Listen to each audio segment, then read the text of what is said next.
स्मरण करिए।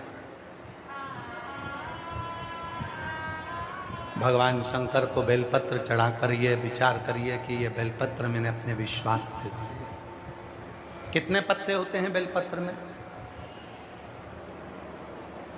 3।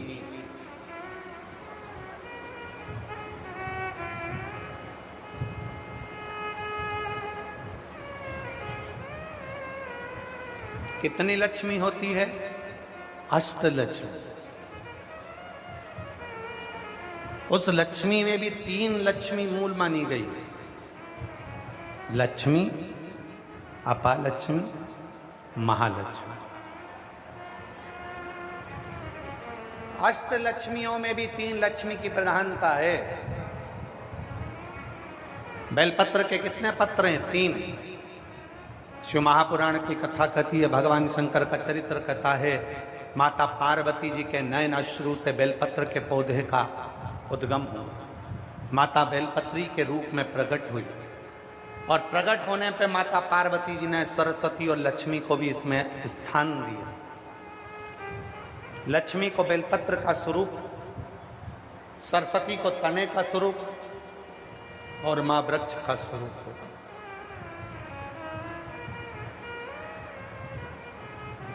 जब ये बेलपत्र शिव जी की साक्षी में माता पार्वती जी के सम्मुख में आया, तब मां जगत जननी पार्वती जी ने कहा कि ये लक्ष्मी। उसी समय पर भगवान शंकर ने इस बेलपत्र के एक पत्ते को 3 पत्र कर दिया। ये लक्ष्मी के 3 स्वरूप, लक्ष्मी, अपालक्ष्मी, धनलक्ष्मी। लक्ष्मी वो जो एक बार आए और आपके हाथों से पुण्य कराती जाए, भंडारे कराए, दर्शन कराए, तीर्थ कराए, कथा सुनाए, भूखे को भोजन कराए, प्यासे को पानी पिलाए, किसी के काम आ जाए, बेटी, बेटा, बहू, नाते, रिश्ते, कुटुंब, कबीले सब में प्रेम बढ़ाए, वो लक्ष्मी। दूसरी अपालक्ष्मी, वो लक्ष्मी जो आती तो है पर वापिस चली जाती है। गलत तरीके से आई और गलत तरीके से चली गई। और तीसरे नंबर पर है धन लक्ष्मी, वो लक्ष्मी जो एक बार घर में आ गई तो 1 साल 2 साल नहीं, वो 7 पीढ़ी तक टिकती है। उसको धन लक्ष्मी कहा। धन लक्ष्मी।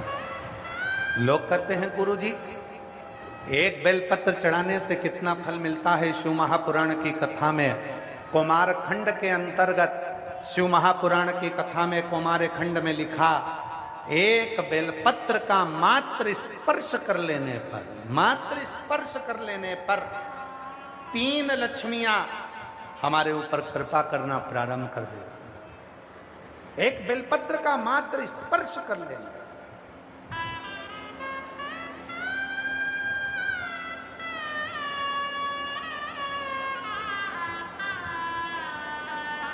केवल स्पर्श।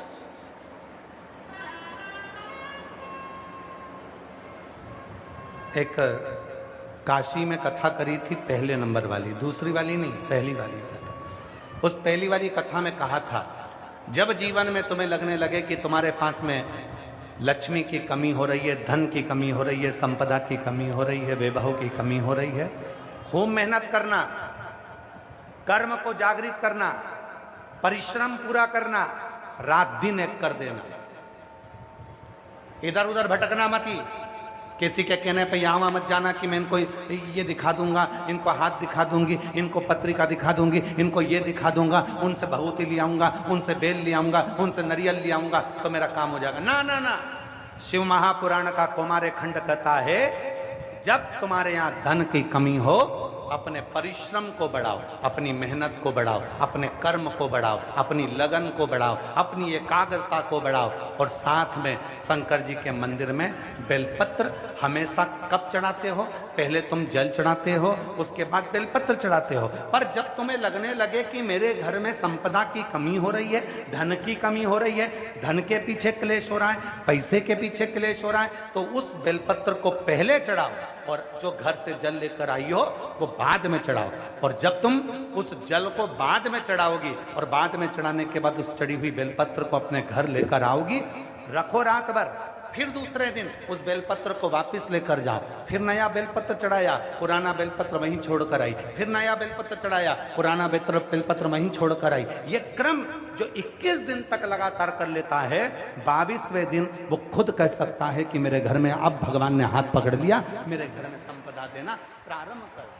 एक बेलपत्र में लक्ष्मी, अपालक्ष्मी, धनलक्ष्मी, 3 लक्ष्मियों का भाव कुमार खंड वर्णन करता है कि एक बेलपत्र के पत्र में वो सुख होता, वो आनंद हो।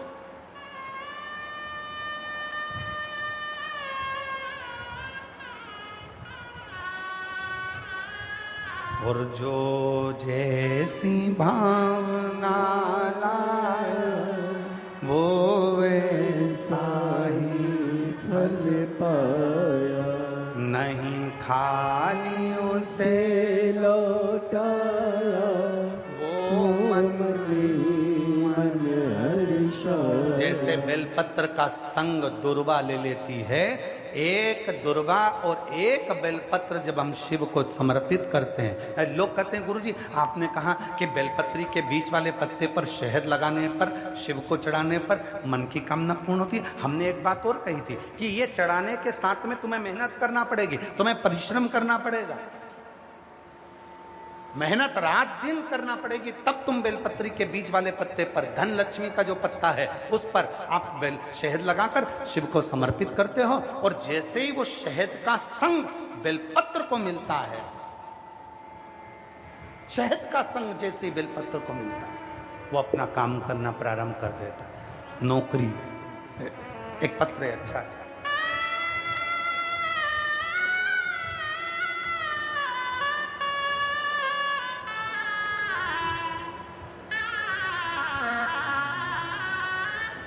जो जैसी भावना लाया वो वैसा ही फल पाया। देखिए मेरा नाम सविता विश्वकर्मा है, मैं गंगोह सहारनपुर से आई हूँ। कहीं बैठी हों तो हाथ हिला सकती हैं। मेरा नाम रविता है विश्वकर्मा, मैं गंगोह सहारनपुर से आई हूँ। मेरे पति की नौकरी छूटे 2 वर्ष हो गए थे, कर्जा भी, क्योंकि तूने देवताओं का काम किया। नरसिंह भगवान का प्रकट तेरे मास में हुआ है, नरसिंह भगवान प्रकट हुए हैं और नरसिंह भगवान ने हिरण्यकशिपु को मारा, तो लोगों को तो तुझे नमन करना चाहिए। अगर तू नहीं होता तो हिरण्यकशिपु मरता ही नहीं, नरसिंह भगवान का प्रागट्य नहीं होता अगर तू नहीं होता।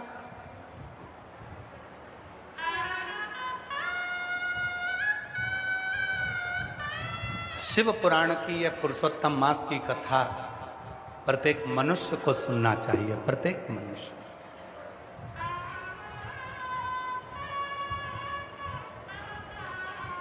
तुझे तो लोगों को प्रणाम करना चाहिए।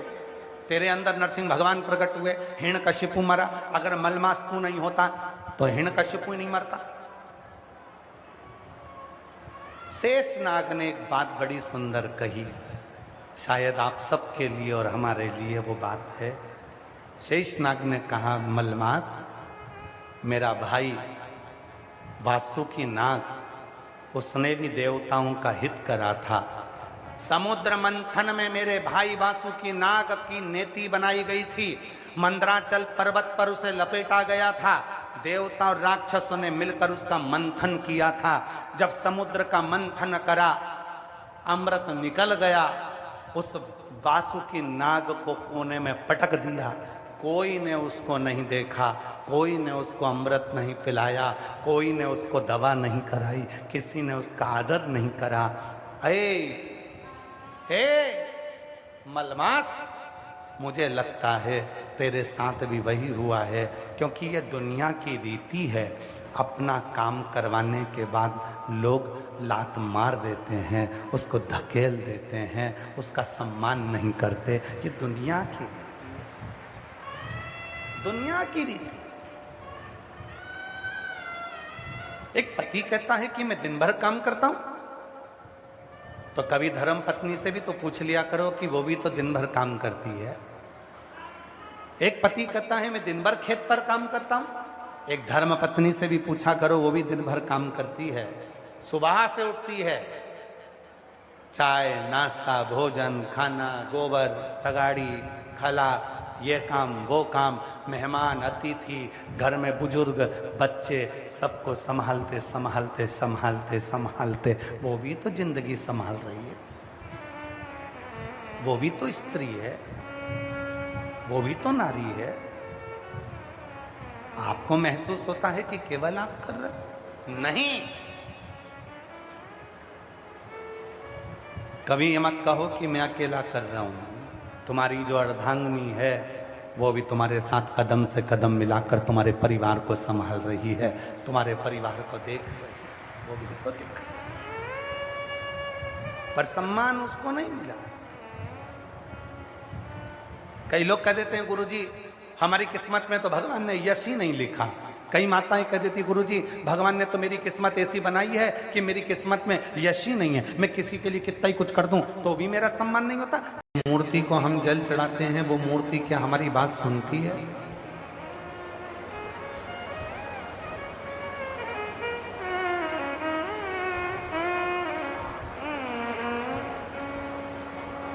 जिस मूर्ति पर हम दूध चढ़ाते हैं क्या वो मूर्ति हमारी बात सुनती है?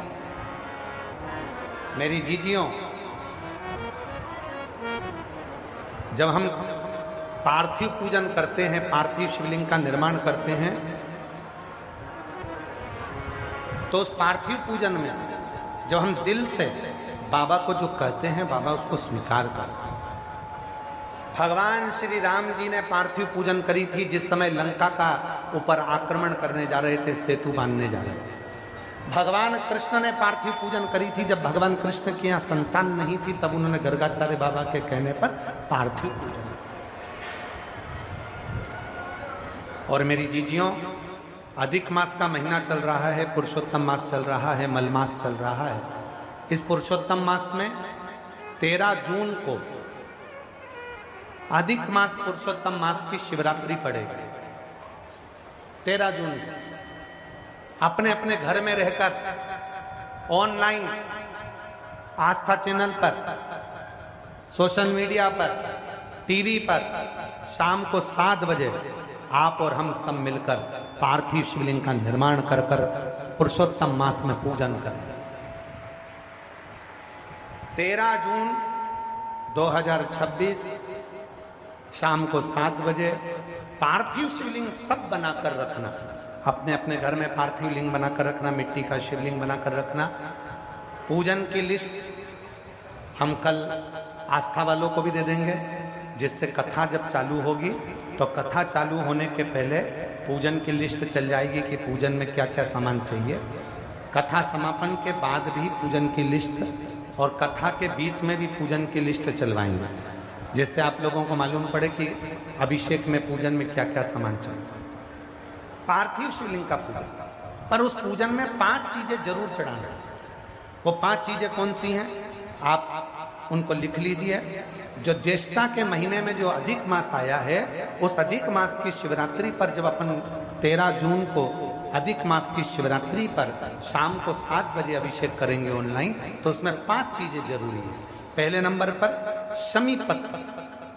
शमी पत्र ज्येष्ठ के महीने में जो शिवरात्रि होती है, उस शिवरात्रि पर जब हम शमी पत्र शिव को चढ़ाते हैं पार्थिव पूजन में, तो हमारे घर में कोई भी व्यक्ति अगर रोग से ग्रसित है या बीमारी उसको आने वाली है, या बीमारी से कोई दुख है, तकलीफ है, तो शमी पत्र चढ़ाने से वो दुख उसका समाप्त हो जाता है, उसकी बीमारी मिट जाती है। तो पहले नंबर पर शमी पत्र, दूसरे नंबर पर आंखें अक्षत 11, अक्षत जानते हो? चावल, 11 चावल के दाने सेगे आंखें, वो शिव जी को चढ़ाना है। अक्षत कार्य सिद्धि के लिए अपन को 11 समर्पित करना। दूसरे नंबर पर अक्षत, तीसरे नंबर पर बेलपत्र, केवल एक बेलपत्र भगवान शिव को समर्पित करना। बेलपत्र सुख समृद्धि के लिए चढ़ाएंगे। और चौथे नंबर पर कनेर का पुष्प, जो ज्येष्ठ अधिक मास की शिवरात्रि है उस पर कनेर का पुष्प चढ़ाएंगे। वो कनेर का पुष्प घर में जो चिड़चिड़ प्रवृत्ति होती है, क्रोध होता है, आपस में एक दूसरे से नहीं बनती है, उसको शांत करने के लिए कनेर का पुष्प चढ़ाएं। और 5वें नंबर पर भगवान शंकर को कच्चा दूध, जिसमें थोड़ा सा या तो गुड़ या थोड़ी सी शक्कर उसमें मिली होगी, वो शिव जी को समर्पित करेंगे। ऐसी 5 चीजें जो जरूरी है अधिक मास की शिवरात्रि पर 13 जून शाम को 7 बजे ऑनलाइन आप और हम सब अपने अपने घरों में रहकर टीवी के माध्यम से, आस्था चैनल के माध्यम से, सोशल मीडिया के माध्यम से ऑनलाइन पूजन करेंगे। और पूरा देश ये अधिक मास के पवित्र अवसर पर, पुरुषोत्तम मास के पवित्र अवसर पर इसकी पूजन, पार्थिव पूजन करेगा, जिससे अपने जीवन को आनंदित करेगा। सती मैया को शिव जी ने स्वीकार करा। पार्थिव पूजन की महत्वता इतनी प्रबल है कि पाषाण में भी देवता को प्रकट कर दिया। आगे समय आया, सती मैया शिव जी से विवाह तो कर ली, पर दक्ष प्रजापति के हृदय में शिव जी के प्रति सम्मान का भाव नहीं। और दक्ष प्रजापति ने शिव का अपमान कर दिया। यज्ञ की रचना, सबको बुलाए, सबको आमंत्रित कर, सब, पर शिव जी को कोई निमंत्रण नहीं दिया। भगवान शंकर को कोई निमंत्रण नहीं दिया। जब शिव जी के पास में कोई निमंत्रण नहीं आया, सती मैया को जाने से शंकर भगवान ने रोका कि तुम मत जा। नहीं, चली गई सती मैया। और माता सती जैसे ही गई अपने पिता के घर में, देखा कि सबका सम्मान था पर मेरे पति का कोई सम्मान नहीं। जहां शिव की निंदा होती है, जहां शिव का अपमान होता है, वहां 1 मिनट भी मत रुको, चल दो उठो। शिव की निंदा देवऋषि नारद ने करी तो उनको बंदर का मुंह लगा था। शिव की निंदा भगवान विष्णु ने सुन ली थी तो घोड़े का मुंह लगा था। शिव की निंदा दक्ष प्रजापति ने करी थी तो बकरे का मुंह लगा था। शिव की निंदा अगर जरा सी भी होती है, हम अपने कानों से सुन लेते हैं तो हमें जिंदगी भर कहीं ना कहीं अपने कष्टों को झेलना ही पड़ता है। शिव निंदा ना तो कभी शंकर की निंदा करे, ना शंकर की निंदा सुने। क्यों सुनना निंदा? अपने कान है, कोई कचरे का डब्बा तो नहीं है कि कुछ भी कचरा इसमें डालते जाओ। कोई भी आया कुछ भी निंदा करके चले गया, बुराई कर कर चले गया। अगर तुम्हारे कानों में निंदा सुनने का सुख है तो नीचे लिख दो डस्टबिन। मेरा कान नहीं है कचरे का डब्बा, लिख दो नीचे डस्टबिन, और ऊपर लिख दो यूज मी। मेरा कान नहीं कचरे का डब्बा, इसमें कचरा डालो। निंदा डालिए, चुगली डालिए, बुराइयां डालिए, नहीं। दक्ष प्रजापति ने शिव की निंदा कर दी थी, इसलिए दक्ष प्रजापति सती मैया के प्राण छोड़ने के बाद कटासीर अग्नि में गिर गया। दक्ष प्रजापति को बकरे का मुख लग गया। बकरे, और वो सती माता जो जलकर भस्म हुई थी, वो हिमालय राज के घर में माता पार्वती के नाम से प्रकट। बाल्यावस्था से ही माता पार्वती जी शिव की साधना में लगी रही। और महादेव नमन चरणों में स्वीकार कीजिए, सबका किया है मेरा भी उद्धार कीजिए, उद्धार कीजिए। हे त्रिपुंडधारी, हे त्रिशूलधारी, चरणों में तेरे सब चढ़ाओ, चाहे कुंवारी अवस्था में चढ़ाओ, चाहे सौभाग्यवती होकर चढ़ाओ, चाहे जैसी अवस्था में हो वैसे चढ़ाओ, कोई दोष नहीं है। ये आडंबर है केवल तुम्हारा। लोग कह देते हैं कि तांबे के लोटे से ये मत चढ़ाना, तांबे के लोटे से जल मत चढ़ाना, तांबे के लोटे से ये मत करना। क्या स्त्री अगर बेधव्य हो जाए तो क्या पशुपति व्रत नहीं करे? सोमवार का व्रत नहीं करे? 16 सोमवार नहीं करे? संकट सोमवार नहीं करे? कौन से पुराण में लिखा है? ऐसा कोई व्रत नहीं है, सब कर सकती है। शंकर भगवान का हरतालिका तीज का व्रत एक ऐसा व्रत होता है, यह माताएं करती हैं कि नहीं हमको नहीं मालूम।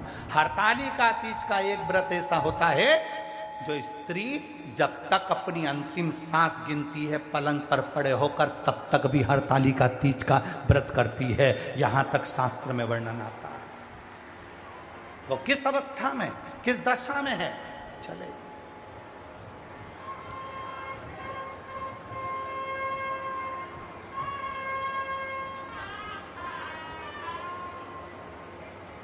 किसी ने कहा कि कपड़े बदलो, किसी ने कहा ना जाने कैसे कैसे कपड़े पहने रहते हो।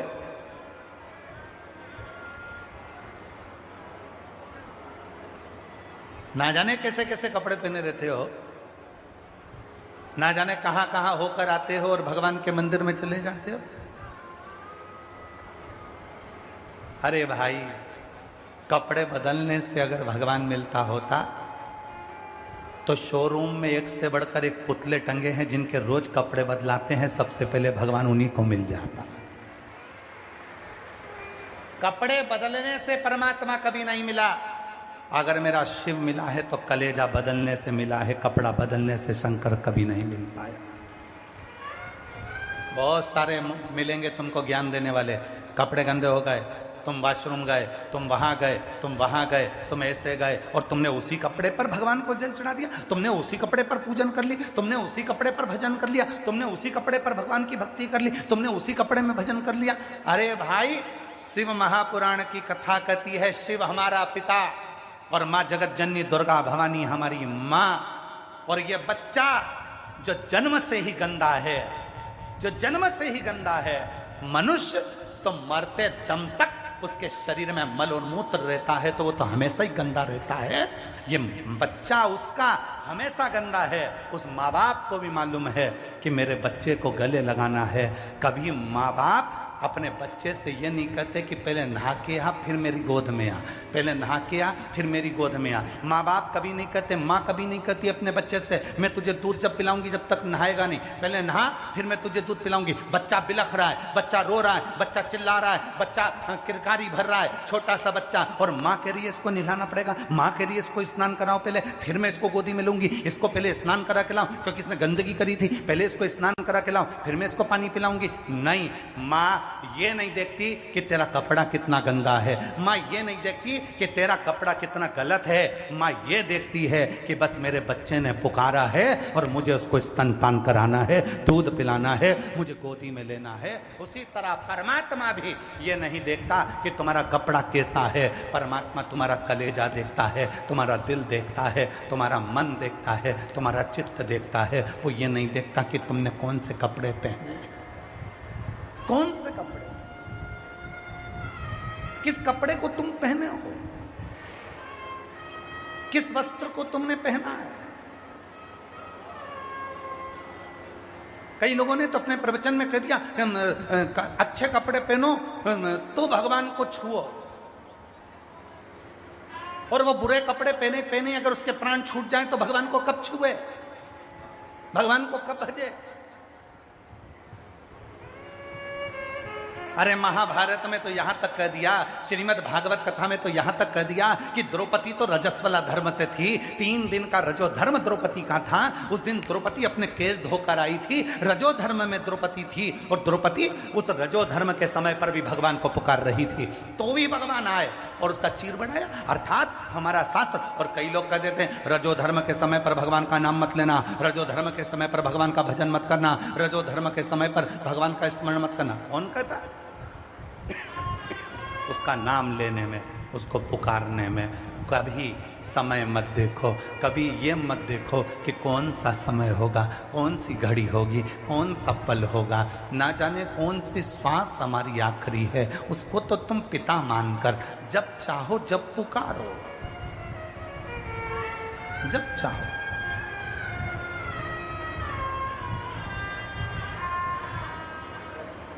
और मेरे भोले तेरा सहारा, उस दिन तुम सब आ जाना।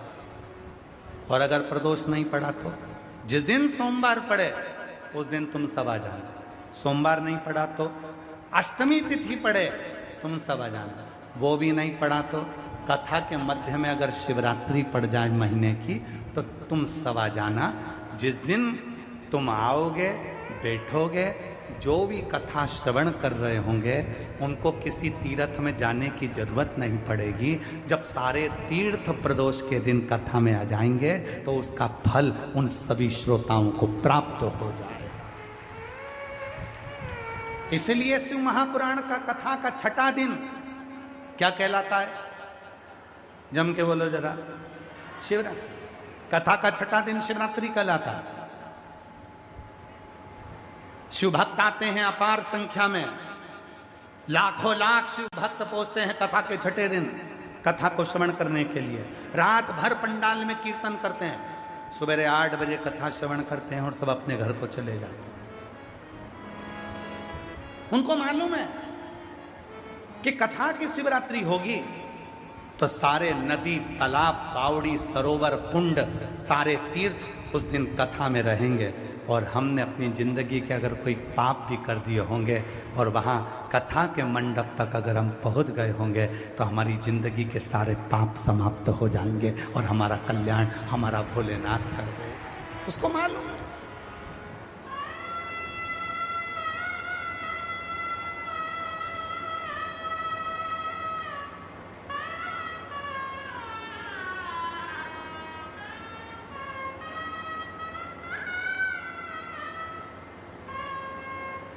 महाराज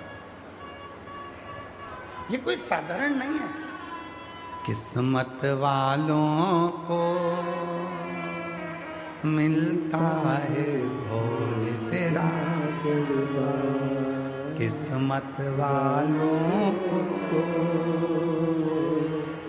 मिलता है भोले तेरा दरबार। सच्ची सरकार तुम्हारी साचा दरबार। किस्मत वालों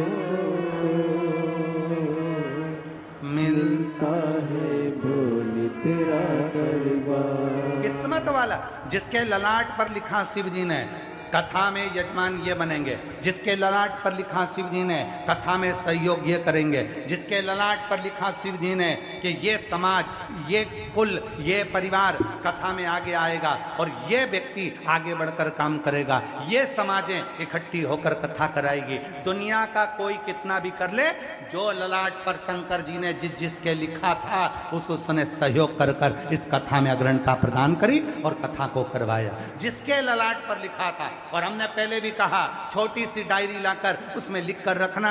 10 रुपए का बिस्कुट खिलाया है, या हमने 21,000, 51,000 या 5,000, 3,000 हमारी समाज ने दिए हैं, उसको लिख कर रखना। 3 महीने बाद बात करेंगे कि मेरा बाबा उसका दुगना कर कर प्रदान करता है कि नहीं करता, क्योंकि वो शिव है।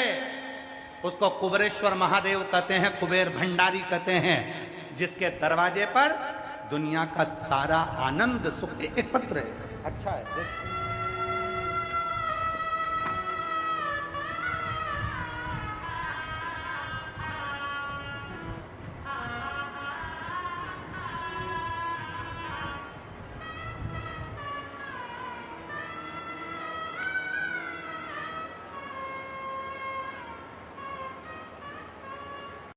विश्वास प्रबल था।